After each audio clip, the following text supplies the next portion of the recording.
There's a new version of the Nik Collection out, and it's updated the user interface in a couple of the programs. There's also another little meta collection I want to show with you. The Nik Collection is one of those set of tools I used years ago, and I still have it now, obviously, so I'm going to share it with you. It's something that I really have enjoyed. I've got a lot of great results from it, and it's very simple and easy to use. So that's what we're going to take a look at today, is what's new in Nik Collection 4. Hi, my name is William Beem. I'm a photographer just like you. I like working with post-processing software, and today we're going to take a look at the Nik Collection 4. There are some updates in a couple of the apps, and there's also a sale going on. If you're seeing this in June 2020, you have until, I think, June 30th, and there is a 30% discount sale. So I'll leave a link below where you can go and get access to that sale, and hopefully that'll help you get some fine software and also save a little bit of money. Why don't we go ahead and take a look? Okay, I have a couple of photos loaded up in Photoshop. This will integrate with Lightroom CC, Lightroom Classic, Photoshop, and I believe it also integrates with Topaz Studio. So we're going to take a look at it inside of Photoshop. There are a couple of ways you can look at it. You can go, obviously, to Filter, and you'll see Nik Collection, and you can choose your tools that way. You can also come over here to File and Automate, and you will see Nik Selective Tool 2. So why don't we start there? And that brings up this little panel, and you can see all of the different tools that are available in here. There's quite a lot in the collection. But down here we have Meta Presets. I'm going to click on that to start with. And what you see is a sequence of Nik presets. Basically, each tool has a preset within it. What this is doing is combining a couple of tools together.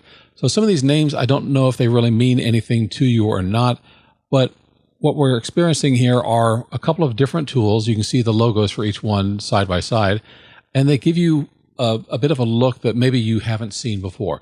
Some of them you may like, some of them you may not. That's kind of what happens when you're looking with presets, is that they may work to your taste, they may not. But I think of presets as a starting place. So you can start with it, and if you don't like it, perhaps it gets you 80, 90% of the way there, and then you can tweak it to get the result that you want. So what's happening here is it's going through and processing both of those tools. And there's something I like here and there's something I don't like. So the preset itself, I'm actually okay with the preset.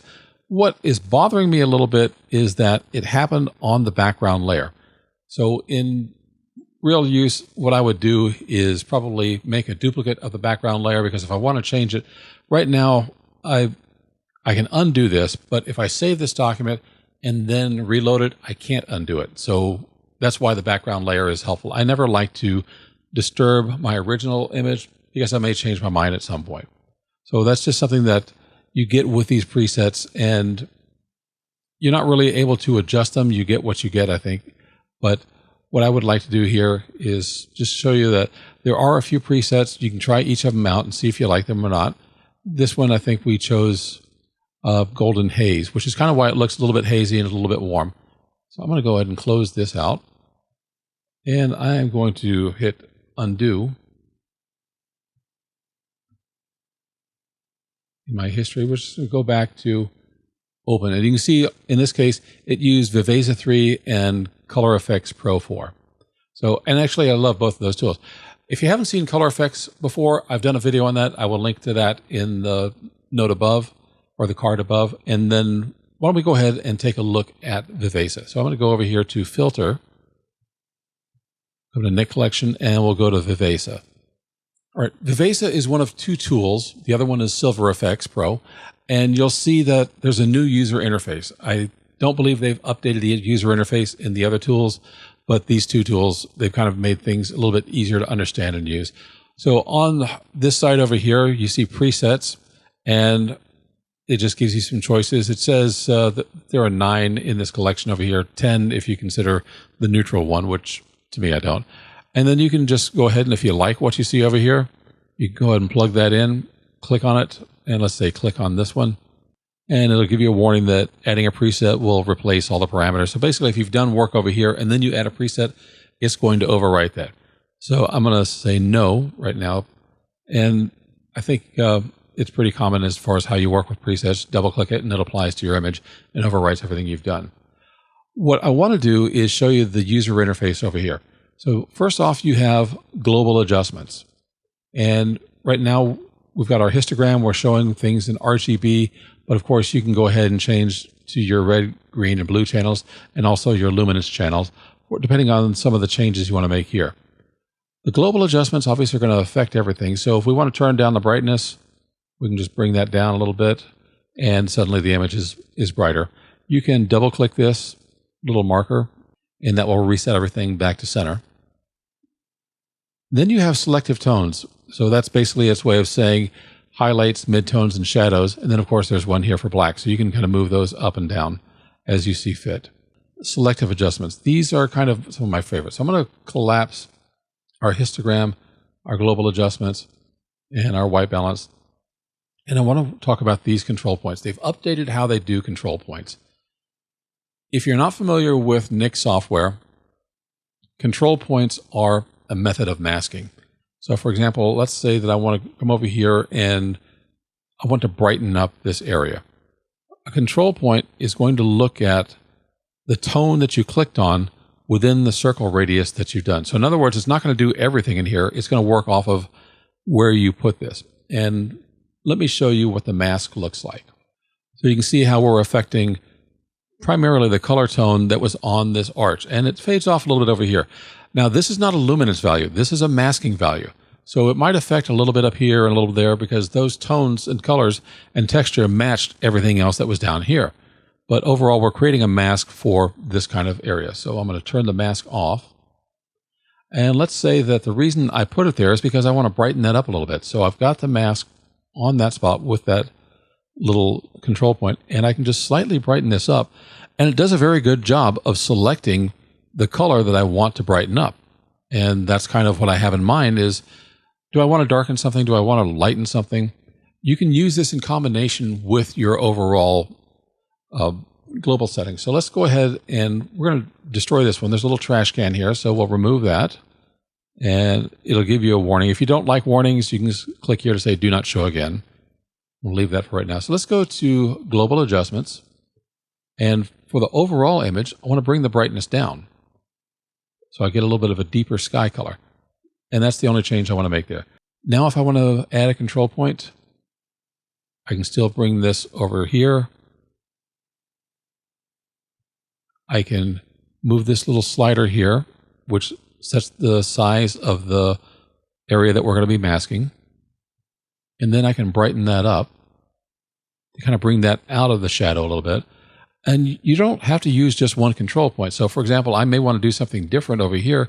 Maybe it's the brass on these horns. So let's see if we can't add another control point. I just double clicked on that. And I'm going to click on this brass. And let's see if we can't brighten that up a little bit. So let's take a look at our mask. And the good point is it's really highlighting that, but there's a little bit of a glow here. In other words, it's kind of putting a halo around the sky. So we want to see if we can correct that. You can do something else and add yet another control point. Put it on the sky right there. And then that overrides what's happening with this control point. So as you can see, we're not emphasizing the sky anymore. So all I did was put that there, so it's working with the color of the sky, and it's overriding what this was kind of bleeding out. So it's very easy to correct your mask overall just by dropping another control point in. I don't have to do a single thing to it because you can see the color picker here. It's showing what I've set it on for that control point. And on this one, you can see there's the color for the horn. If you wanted to, you can also take this and duplicate it. So we've added another control point there, which I can now take down. And this doesn't have to be quite so large. Then I can go ahead, I'm right clicking on this to create another control point and just kind of moving it from one to the next. So it's a quick and simple way of masking and enhancing selective items. And like I said, if it goes out a little bit beyond where it should be, just drop a control point on the area where it's bleeding and that'll take over for that. There is a lot of power here when you look at the things that you can change. Of course, you have levels and curves as well that you can manipulate, and you can do that based on all RGB values or the individual R, G, and B. So we can go ahead and pull this up, pull this down to give it a little bit of an S-curve. And it's just a nice way to very quickly and easily set up your photograph for further processing. I kind of like to use Viveza in my post-processing workflow as kind of the first step. This is where I'm doing my cleanup and setting my expectations. If I want to do something a bit more of a template, I'm probably not going to use the presets here. I'm going to go into Silver Efex Pro, and that's got some very nice, interesting tools there. And that's what I used to do, is I'd go into Viveza, then I would either go into Silver Efex Pro or I'd go into Silver Efex Pro. So let's go on and take a look at our next photo. All right, so this photo, I've got kind of a dark portrait, and I think I want to turn this into a black and white. So my other favorite tool in here is going to be Silver Efex Pro. And this is honestly my favorite black and white tool. I've used this for years. And right off the bat, I really love the conversion that I got. But you can see that we have some different templates over here on the side. And it depends on what your subject is and what works best for you. I obviously am not going to try and do a high key black and white here. And there's some different, the push process is basically some old film techniques. And if you find something in here that you like, but for the most part, I kind of like doing my own. We could go ahead with a fine art process, but I like doing my own application. So let's start over here. The loop, of course, is so you can kind of look closer in. Your histogram is going to show you the different zones. If you're into the old zone system from Ansel Adams, you can see what those zones look like. So we have a bit of the same order. We've got our global adjustments. You can change your brightness, highlights, and midtones. Dynamic brightness it's not an AI tool, but it's one that's kind of evaluating the scene as you're looking at it. And it's making adjustments, not just off of specific tones. It's kind of making overall adjustments as far as considering all of these different things, the brightness, highlights, midtones, and shadows. So sometimes I'll start with that to see if that gives me a look that I like. Then you've got different types of contrast. So obviously your overall contrast, but if you want to amplify the whites, let's bring this way up, and you'll see how that just kind of brightens up the white spots that we have in here. I'll take that down. And of course the same thing with the blacks. You want those deep, rich blacks, you can bring this up, and that really just kind of deepens that background. And then you've got a bit of a softer contrast in here. And depending upon what you want. For the most part, I got to say, I like just working with the sliders to see what the result is, because for every photo, it's going to give you something a little bit different. Structure is going to be similar to contrast, but structure is going to work in different areas. So I like, maybe on some subjects, I want to bring up some structure. In this case, I'd probably want to do structure in her hair using one of the control points. I wouldn't want to do an overall structure because I don't like what it does to her skin. Now, you can use reverse structure to soften things. So if I bring that down, you see it's softened her hair, it's also softened her skin. But I like to use these tools selectively, and that goes back to using the control points. So I'm going to leave that right there. And you can see we've got our control point. So let's say if I click this and click kind of in this spot on her hair, and now I can come down here. If I want to add structure to her hair, I can just go ahead and bring that up, and that kind of brings out that little detail right where I want it. And a little bit of brightness too. Same thing if I want to add another control point, let's say to her cheekbones right here, I may want to reduce that structure to soften things up. So you can see that we also have within the control points, we've got selective tones again. So pretty much all the things that we had inside of the global settings, you can do specifically on a control point. And that way you can soften her skin, you can bring out some detail in her hair. And if you wanted to do something, maybe different skin softening on like her chest area, or depending on what fabric she had for her top, you could enhance that as well too. So that's why I like doing selective or local adjustments with viewpoint. And you know, the masking seems to work very well for me. So I know some people have had complaints about the viewpoint, and I think it's really because they didn't understand how the masking works. You can add a number of viewpoints on here, or these control points. I keep calling them viewpoint because that's the old name for it. You can add a number of control points, and selectively, I could have one here to have something for this skin tone that's different than this skin tone. And that happens with portraits, so your face is made up of a number of different types of skin tones. So let's collapse the selective adjustments and take a look for a clear view. You can change some intensity there. If you want to do a color filter, you've got options over here as well. There are different film types, and you can see what you have as far as by old brand names like the Kodak. And as you highlight over the name, you can see how it affects the result. And I'm not really thrilled with these for this photo because some of them just really do a horrible job on their complexion.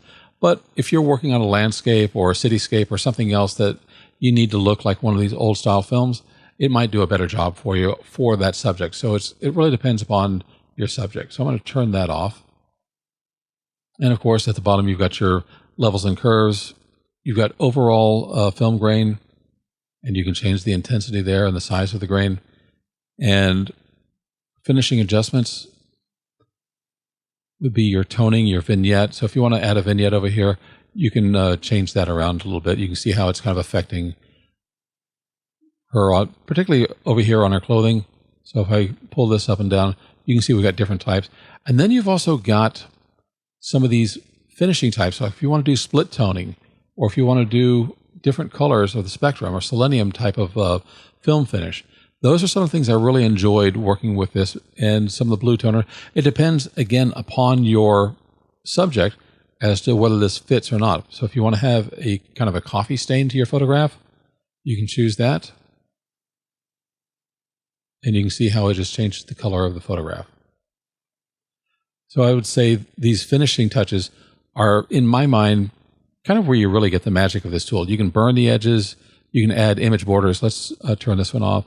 And they just say type, but let's say you want to have some film frames, you can add that in there too. And this isn't really a review of Silver Efex Pro, but I just kind of wanted to show you what was inside of the Nik Collection 4. As I said, it is on sale June 2021 through basically June 30th. It is 30% off. So instead of $149, it's $99.99, which is a good chunk of savings. So it saves you about $50. If you like that, I'll have a link for you in the description below, and you can check this out for yourself. Of course, there is a money-back guarantee. If you don't like it, you'll be able to return it. But overall, this is a really wonderful tool.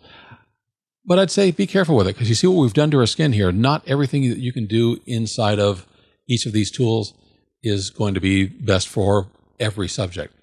So the tools that you get inside of the Nik Collection, there is an analog, basically that's a film replication. Silver Efex Pro, Viveza, Color Efex Pro. There's an HDR tool inside, and there's a DFine, which is a noise reduction. Pretty much covers the gamut of what you need to do for pretty much any kind of photography post-processing situation. Well, I hope that was interesting for you. Again, my name is William Beem. If you like this video, please go ahead, click the like button. That lets YouTube know if we've done something right. And I will see you again in the next video. Don't forget to check the description for the link to save 30%.